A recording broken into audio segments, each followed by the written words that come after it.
Comment में जय माता दी ज़रूर लिखें। जय माता दी दोस्तों।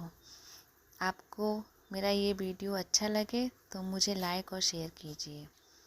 नवरात्रि के तीसरे दिन दुर्गा जी के तीसरे रूप चंद्रघंटा देवी के बंदन, पूजन और स्मरण करने का विधान है। इन देवी के मस्तक पर घंटे के आकार का अर्धचंद्रमा विराजमान है, इसलिए इनका नाम चंद्रघंटा पड़ा।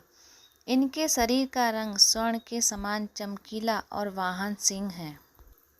इस देवी के 10 हाथ माने गए हैं और ये कमल, धनुष, बाण, खड़ग, कमंडल, तलवार, त्रिशूल और गदा जैसे आदि अस्त्र और शस्त्र से सुसज्जित हैं। इनके शीर्ष पर रत्न जड़ित मुकुट विराजमान है। माता चंद्रघंटा युद्ध की मुद्रा में विराजमान रहती हैं और तंत्र साधना में मणिपुर चक्र को नियंत्रण करती हैं। तीसरे दिन की पूजा में माँ चंद्रघंटा की आप पूजा करके विधि विधान के अनुसार माँ को घी और मावे से बनी हुई मिठाइयों का भोग लगाएं और फिर माता की कथा करके अंत में आरती करें। उसके बाद में कपूर जलाकर कपूर से भी माता की आरती करनी चाहिए। माता चंद्रघंटा की कथा इस प्रकार है। हिंदू शास्त्र के अनुसार जब देवताओं और असुरों के बीच लंबे समय तक युद्ध चल रहा था, तब असुरों का स्वामी महिषासुर ने देवताओं पर विजय प्राप्त कर इंद्र का सिंहासन छीन लिया और खुद स्वर्ग का स्वामी बन गया। इसे देखकर सभी देवतागण काफ़ी दुखी हुए।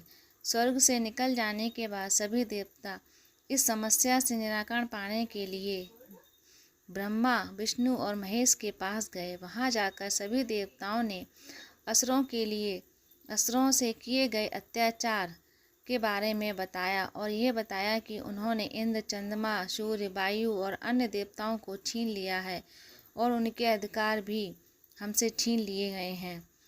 देवताओं ने भगवान को बताया कि महिषासुर के अत्याचार के कारण स्वर्गलोक तथा पृथ्वी पर अब विचरण करना असंभव हो गया है। यह सुनकर ब्रह्मा, विष्णु और भगवान शिव शंकर अत्यंत क्रोधित हो गए। उसी समय तीनों देवताओं के मुख से एक ऊर्जा निकली, जिससे देवतागण के शरीर से निकली हुई ऊर्जा भी उस ऊर्जा में मिल गई। यह ऊर्जा 10 दिशाओं में घूमने लगी। तभी वहाँ एक कन्या उत्पन्न हुई। तब शंकर भगवान ने देवी को अपना त्रिशूल भेंट किया। भगवान विष्णु ने भी उनको चक्र प्रदान किया। इसी तरह से सभी देवताओं ने माता को अपने अस्त्र शस्त्र देकर उनको सजा दिया। इंद्र ने भी अपना ब्रज और ऐरावत हाथी माता को भेंट कर दिया। सूर्य ने अपना तेज तलवार और सवारी के लिए शेर प्रदान किया।